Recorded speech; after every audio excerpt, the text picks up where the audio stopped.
Hello दोस्तों, आज हम बात करेंगे किरोड़ी मल कॉलेज की फर्स्ट कट ऑफ लिस्ट के बारे में। ठीक है, यूजी की कट ऑफ लिस्ट जो है 2021-22 के लिए रिलीज हो गई है आज से ही। ठीक, तो इसकी जो वैलिडिटी हो 4 अक्टूबर से लेकर 6 अक्टूबर तक के बीच की है। उसके बीच में ही आपको सारी चीज़ें करनी है एडमिशन लेके। ठीक है, तो आप सारी चीज़ें क्या है, ऑनलाइन सारी चीज़ें आप डीयू की साइट पे जाके, ठीक है, वहाँ पे अपना डैशबोर्ड खोल के, डीयू का डैशबोर्ड खोल के वहाँ पर ही आप सभी को अप्लाई करना है। कैसे अप्लाई करना है, 10 पॉइंट जो भी मेन चीज़ें होती हैं वो चीज़ मैंने पहले बता दी है। वो आप पुरानी वीडियो देख लीजिएगा या मैं डिस्क्रिप्शन में लिंक दे दूंगा। ठीक है, तो देखो यार, कट ऑफ लिस्ट यहाँ पूरी आ गई है, सभी की है। देखो बीएससी की भी है, बीए प्रोग्राम की है।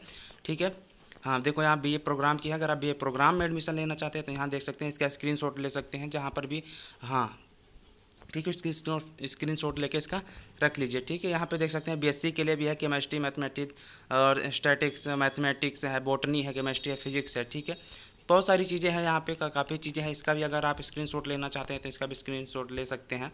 ठीक है, हाँ उसके बाद अपने अनुसार देख लीजिए आपकी जो कैटेगरी है, वहाँ आप जाके एडमिशन ले सकते हैं। अब हम बात करते हैं इंग्लिश, हिंदी, उर्दू, संस्कृत। यहाँ पे है संस्कृत का जो है मेन, किरोड़ीमल में जो आप लेना चाहते हैं, किरोड़ीमल की जो इस बार क्या कहते हैं, जनरल की जो गई है संस्कृत 85 एंड एवब। ठीक है, 85 से प्लस जिनके परसेंटेज आ रहे हैं, अगर वो संस्कृत लेना चाहते हैं, संस्कृत ऑनर्स, ठीक है, बीए ऑनर्स संस्कृत मिलता है यहाँ पे।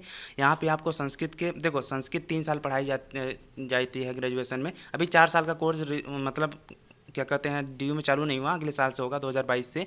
ठीक है, नई शिक्षा नीति अभी लागू नहीं की गई है। ठीक है, तो बी ऑनर संस्कृत जो है वो जनरल के लिए 85 एंड एबव है।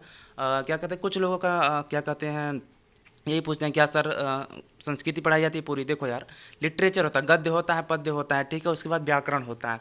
लिटरेचर होता है, पोइट्री होती है, और लिटरेचर होता है और पोइट्री होती है, और जो होता है व्याकरण होता है। तीन ही चीज़ें होती हैं, चाहे वो किसी भी ऑनर्स में करें। ठीक है, चाहे इंग्लिश में करें तो उसमें भी यही चीज़ होता है, हिंदी में भी यही चीज़ होता है। ठीक है, तो संस्कृत में भी यही चीज़ होता है। तो पहला और दूसरा तीसरा साल में तो लिटरेचर तो आपको पढ़ना ही होता है। ठीक है, लिटरेचर। और एक सेकेंड ईयर में आपको क्या करना पड़ता है, थोड़ा पोइट्री का सेक्शन दे दिया जाता है। जैसे हम कालिदास के नाटक वोटक हो गए ना, ये सारी चीज़ें पढ़नी। हिंदी में भी लिख सकते हैं आप, हिंदी इंग्लिश सब। देखो अगर आपको संस्कृत आती है तो संस्कृत में लिखिए, हिंदी आती है तो हिंदी में लिखिए। ठीक है, इंग्लिश आती है तो आप इंग्लिश में लिख सकते हैं। आंसर आप किसी भी फॉर्मेट में दे सकते हैं। सीबीसीटी क्या कहते हैं, ये होता है ना, हाँ क्रेडिट बेस्ड चॉइस सिस्टम, हाँ चॉइस बेस्ड क्रेडिट सिस्टम होता है ना सीबीसीएस में। ठीक, हाँ तो इसमें आप क्या करते हैं, दे सकते हैं, आप किसी भी में आंसर दे सकते हैं। परंतु जो थर्ड ईयर होता है ना, थर्ड ईयर में क्या होता है कि उसमें व्याकरण का होता है। तो व्याकरण में आपको जाहिर सी बात है भाई, व्याकरण है तो, और संस्कृत का तो थोड़ा पोर्शन है, संस्कृत के भी क्वेश्चन लगे, 5-7 क्वेश्चन आते हैं, तो उसमें से 1-2 क्वेश्चन संस्कृत के भी होते हैं, ज़्यादा नहीं होता। ठीक है, तो अगर आप जो लोग देख रहे हैं ये सोच रहे हैं कि भैया संस्कृत, देखो संस्कृत तो आपको पढ़नी पड़ेगी, व्याकरण तो आपको पढ़ना पड़ेगा। चाहे वो कहीं कहीं पे आप कहीं भी ऑल इंडिया पढ़ रहे हो तो आपको हो सकता है कहीं फर्स्ट सेमेस्टर में, सेकंड सेमेस्टर में, थर्ड सेमेस्टर में।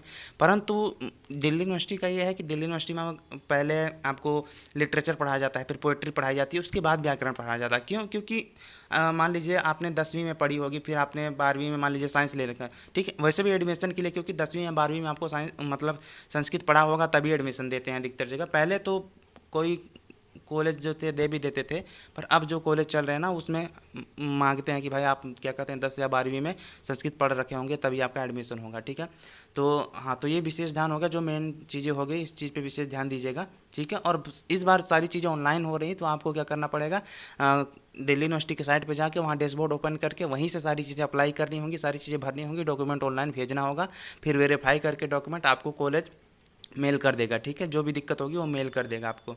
तो इस बार जो परसेंटेज की बात कर लेते हैं हम, तो जनरल की जो परसेंटेज जा रही है वो 85 प्लस जा रही है। देखो नॉर्थ का कॉलेज है, केएमसी कॉलेज, नंबर 5 के अंदर ही आ जाता है ये कॉलेज, तो जाहिर सी बात है मेरिट जाएगी। ठीक है, ओबीसी की बात करते हैं, ओबीसी की 1% कम है, 84% है। और हाँ मान लीजिए आपने साइंस पढ़ रखी है, उसके बाद आप संस्कृत ले रहे हैं ना, तो आपके 2% या 5% परसेंटेज कट कर दी जाती है। ठीक है, हाँ इसका भी विशेष ध्यान रखना, क्योंकि जब आप स्ट्रीम चेंज कर रहे होते हैं तो आपकी परसेंटेज थोड़ी डाउन कर दी जाती है, क्योंकि बहुत सारे स्टूडेंट होते हैं इसलिए। ठीक है, एससी की बात करें तो एससी में जो है वो 83 है, काफ़ी गई है, देख लो। इससे ज़्यादा तो अगले साल जाएगी, 83 जाएगी।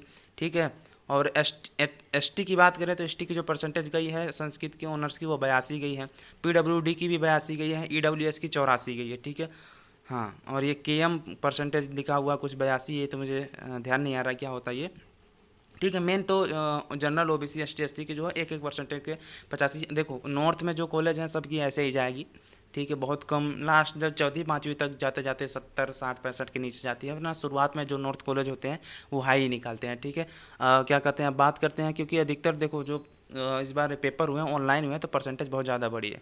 तो इस चीज़ को ध्यान में रखते हुए जहाँ पर भी आप अप्लाई कर रहे हैं, आप अपना परसेंटेज बेस्ट फोर, जो आपका सब्जेक्ट है बेस्ट फोर, ठीक है, अगर साइंस है तो बेस्ट थ्री, ठीक है, और क्या कहते हैं आर्ट्स है तो आप बेस्ट फोर निकाल के उसके बाद कैलकुलेट करके सारी चीज़ें रख लीजिए, किस कॉलेज में आपका कोर्स है, जहाँ जिसमें लेना चाहते हैं एडमिशन, पुराने के आधार पर निकाल लीजिए कि कहाँ कहाँ कितनी कट ऑफ जाती है। लगभग वैसे ही कट ऑफ जा रही है इस बार भी, पर एवब है, पुराने से ज़्यादा जा रही है। ठीक है, तो इस चीज़ का से ध्यान दीजिएगा, और कोई भी दिक्कत होती है तो आप कमेंट करके ज़रूर बताइएगा। ठीक है, बाकी चैनल पे हमारे नए हैं तो सब्सक्राइब जरूर कर लीजिएगा। मिलते हैं किसी नेक्स्ट वीडियो में। ठीक है, तब तक के लिए आप सभी का बहुत बहुत धन्यवाद।